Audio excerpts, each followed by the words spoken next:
Well, President Bak has arrived in Uzbekistan to start her week-long Central Asia tour to build ties and support large-scale ventures for Korean firms. And that includes the promotion of her Eurasia Energy and Infrastructure Initiative. Our presidential office correspondent Choi You-sun starts us off. President Bak has started her tour of Uzbekistan, Kazakhstan, and Turkmenistan this week.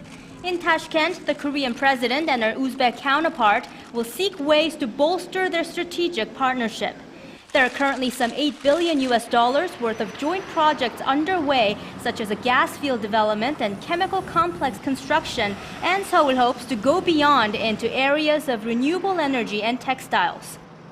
President Bak, who has proposed an initiative that would link energy and infrastructure in Eurasia, will also visit Samarkand, a city that was at the heart of the Silk Road.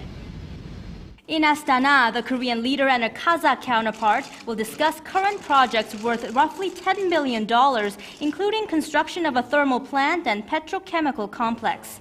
Seoul will sign a deal to participate in Astana's rail development, with hopes it will lay the groundwork for President Bak's Eurasia initiative.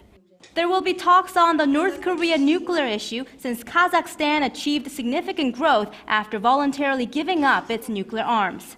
President Bak will be visiting Turkmenistan for the first time as a Korean leader, where she plans to ask the country to support Korean firms seeking to participate in large-scale infrastructure projects in the gas-rich nation. After President Bak landed in the Uzbek capital several hours ago, President Islam Karimov escorted her to where she'll be staying for the next 3 days.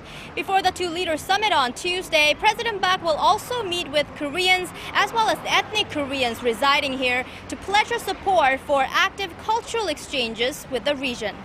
Choi You-sun, Arirang News, Tashkent.